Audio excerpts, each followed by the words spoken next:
Hello și bine v-am regăsit.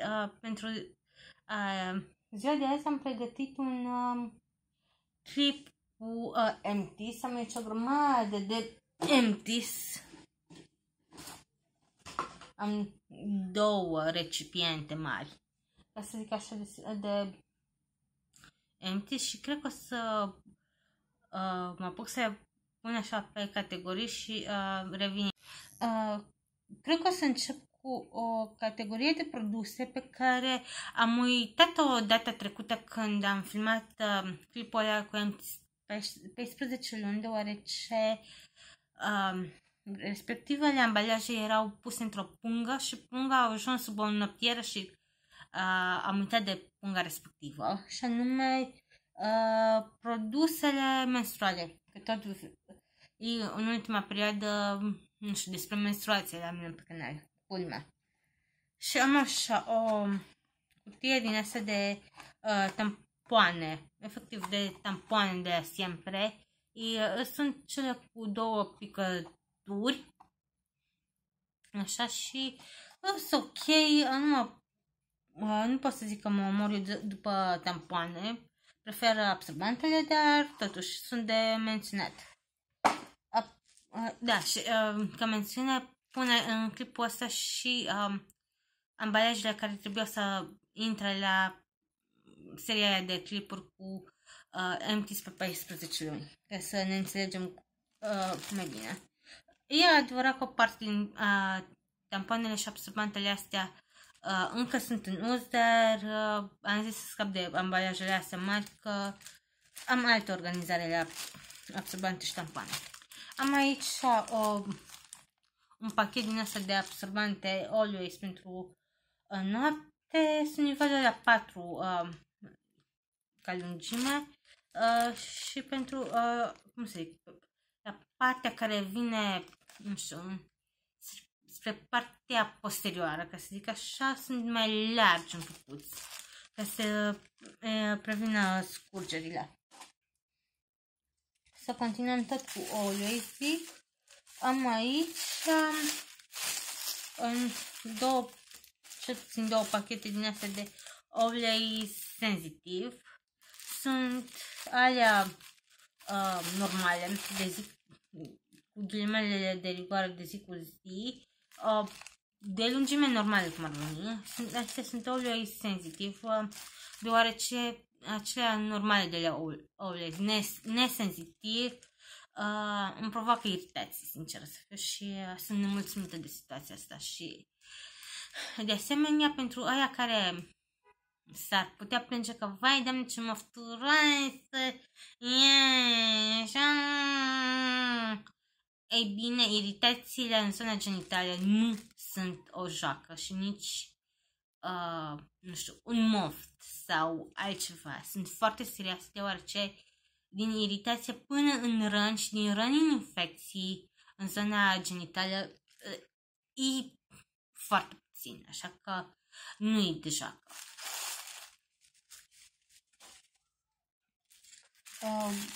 Un alt pachet de la Always. Astea sunt mai lungi, astea sunt între alea normale de dinainte sensitiv și alea din noapte, ca și lungime, și nu pot să zic că mi-ar plăcut neapărat atât de mult din cauza că nu sunt sensitiv și nu.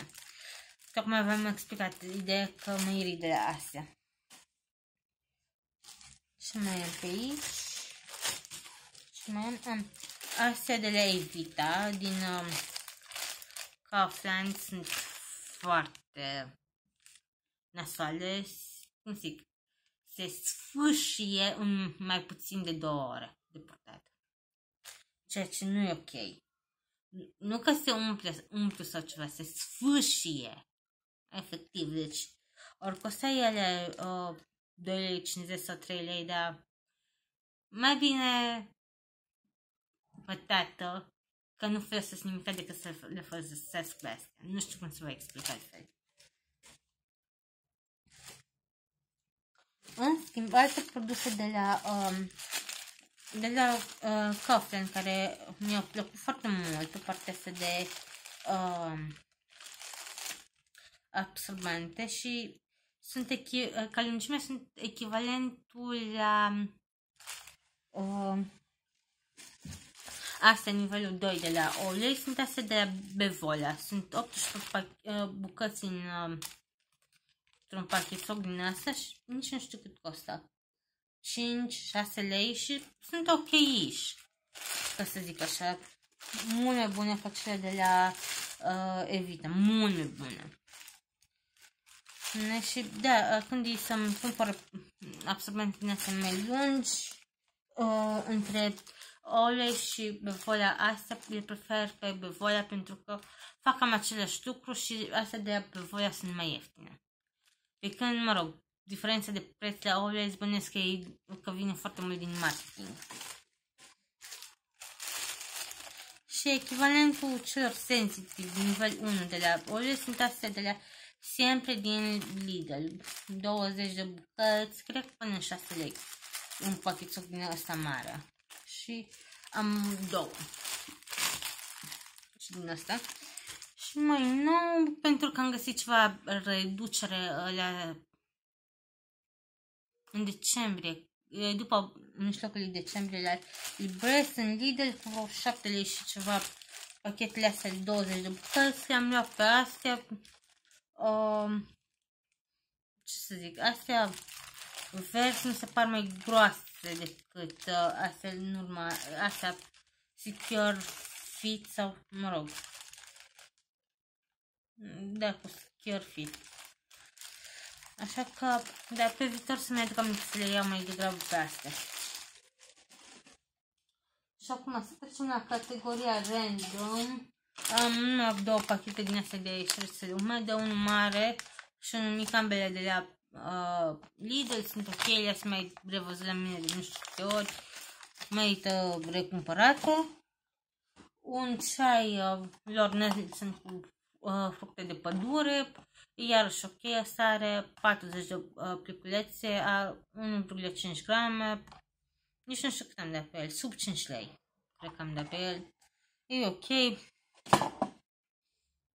Și pasiunea mea numărul 1 din ultima vreme e acest Berries Black Tea de la Lord Nelson, tot din Lidl, costă cam în jur de 6 lei o cutioacă din asta cu 20 de pliculețe, ca preț întreg, vreau să zic 6 lei, sunt ok, sunt chiar foarte ok, ca bus, e aromatic, fructat, e explozie pe cerburiști, cred că asta mă încântă pe mine așa de mult. Am aici 3 creme de mâini, astea 2 de la Sien, chiar cu mușățele, 125 de ml, la vreo 5 lei. Însă că au un miros discret de mușățel și zic că sunt ok. Ca buz, în general, dar dacă aveți răni pe mâini, nu vă imaginați că să vă repare rănile în 24 de ore. Și mai am tot așa de la Sien, o cremă din asta Madame Glamour, la 75 de ml, tot așa, cam 4,75 și are un parfum, dar are un parfum atât de tare, ceva de groasă. Asta e marea mea mulțumire. Parfumul. Nici nu știu când am cumpărat-o și terminat-o, dar bănuiesc că de la început de noiembrie până acum am terminat-o. Dar și acum e destul de puternic parfumul din ambalajul ăsta. Și la capitolul antiperspirante am 4 antiperspirante. Am un Dove Original, original la 250 de ml. Pe asta am cumpărat în cred că în martie anul trecut și abia acum din noiembrie încoace le-am terminat, deoarece temperaturile alea mari de vară nu face față deloc. Mai am așa un Fresh and Dry de la FAO. Știți că am avut o situație cu FAO-urile la un moment dat. Asta miroase destul de floral, feminin și așa mai departe. E un antiperspirant cu sorbet de bujorcică.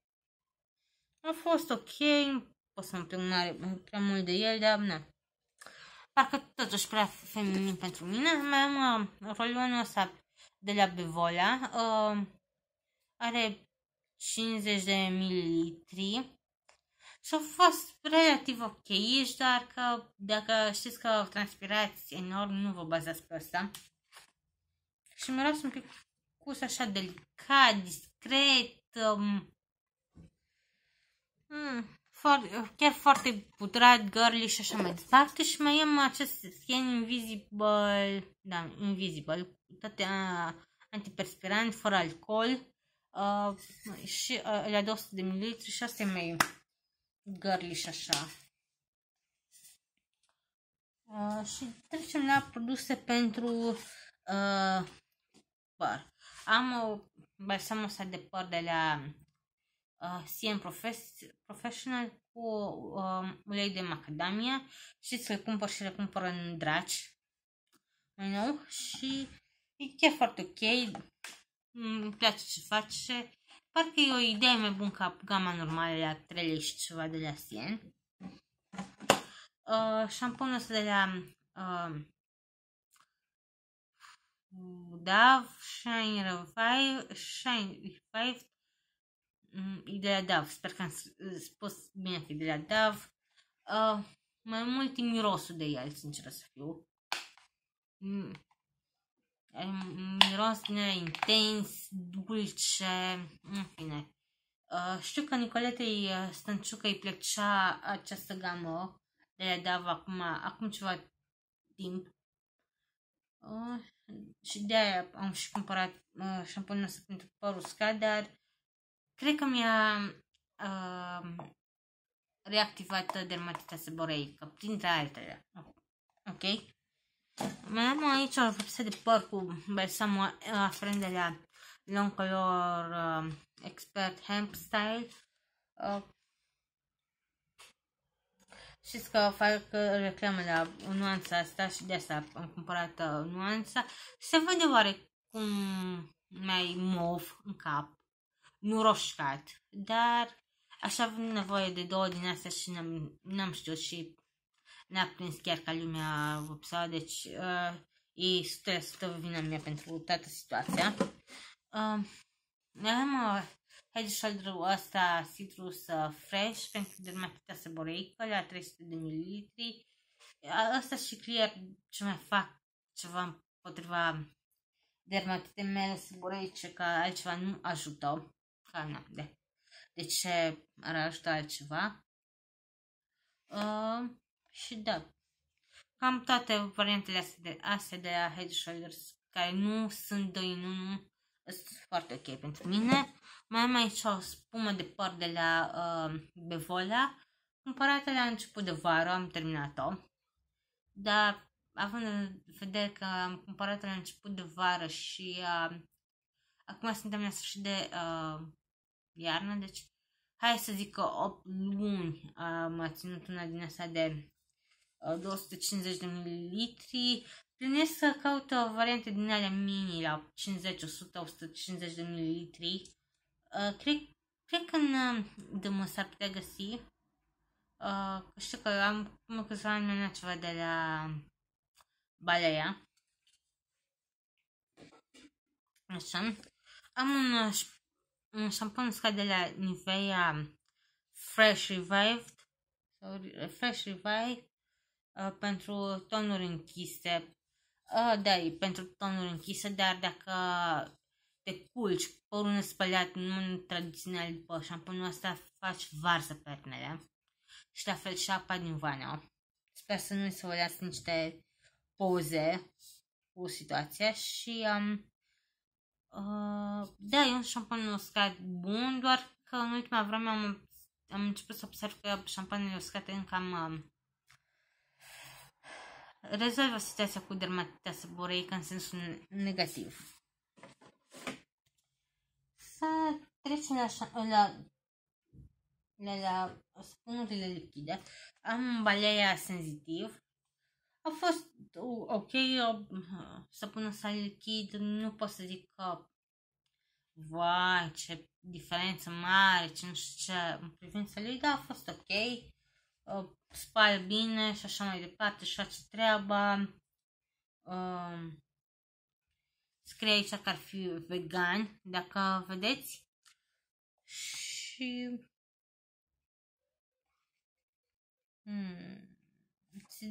se poate desface folia asta de pe el, iar cum să zic, recipientul ăsta se poate refolosi în caz că ți iei rezervă și nu mai le bagi aici. Nu trebuie neapărat să fie tot un balea senzitiv, poți să-ți bagi aici ce gel de dus sau săpun lichid vrei tu. Am aici un bevoia cu fructul pasiunii, a fost mov și am mirosit destul de dulce a fructe, logic, și că ar fi pentru pielea normală și uscată. Până la urmă tot îți uscă pielea într-un final, dar măcar așa își face treaba de a spăla bine pielea. Și încă trebuie să pun din astea no name din Lidl. Am varianta asta cu cocos care nu mă prea încântă, cred că e de masochisă ce am cumpărat-o. Și două din astea cu aloe vera care îmi plac foarte mult. Bine, mai am aici ceva puțin produs, dar am zis că prefer să vă arăt acum recipientul și să nu mai țin încă cine știe cât. Nici nu mai știu exact ce combinație făcut pe aici de săpun și altele. Cred că în legătură cu asta am și o relație din asta așa de nu știu, de iubire, pentru că e primul săpun lichid din gamă pe care le-am încercat. Ok, să continuăm cu igiena dentară și am 3 produse aici. Ață dentară de la Dontodent, de la Sensitive Floss cu 50 de metri, cred că 8 lei sau ceva de genul costat în dumă și sunt surprinsă cât de repede am terminat-o, adică am terminat-o de ceva vreme deja, dar e după începutul lui noiembrie când am filmat celelalte clip și da, deci chiar mă țin de treabă și o Dentalux și un Colgate ca pastă de dinți terminată. La capul față și alte cele am aici o vată pe care am folosit-o și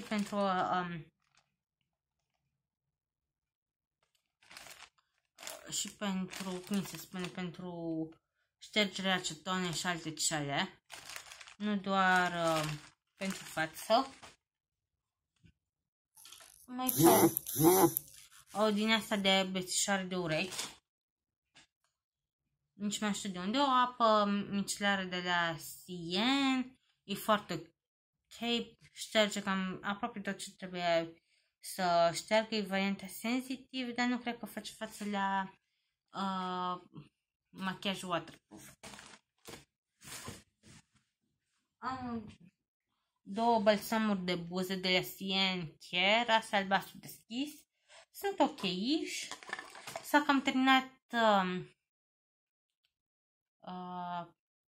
rujul ăsta de la 17 All Day Lip Color în nuanța, nici nu știu ce nuanță au fost, dar abia dacă mai pot scoate ceva și din glossul ăsta, nu cred că mai are rost să țin de neapărat. Am mai folosit aici niște sări din asta Balea pentru antirida cu Q10 sau concentrat ce fând. A fost ok, dar că avem nevoie de mai multe din astea ca să văd efecte efectiv și eram ușor uleios pentru tenul meu care nu știe ce vrea de la viață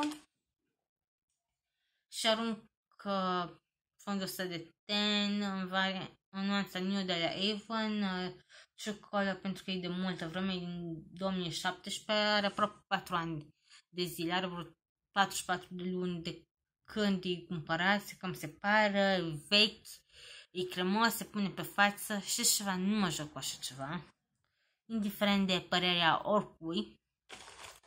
Și mai am aici lucruri pentru corp. Am două aparate de rază la Gillette, nu o să vi le arăt altfel, că chiar nu vreau să îngrețușez lumea fără motiv bine temerat. Și mai am aici o din asta de loțiune pentru igiena intimă, chiar de la Stien. E ok. Și da, de obicei pe astea de la Stien le cumpăr acum. Am mai avut numai una de la Catering din Coffee înainte și da, e ok. Nu știu de ce mai numai astea chiar le observ în Lidl. Și am aici 4 geluri de duș. Asta mare la 500 de ml de la Sien. Menthol în lemn, știți că îmi place foarte mult și îmi place că chiar miroase vară pentru mine, sincer să fiu. De asta îmi place foarte mult. Spală bine, miroase a vară și cred că costă undeva la 5 lei aproximativ.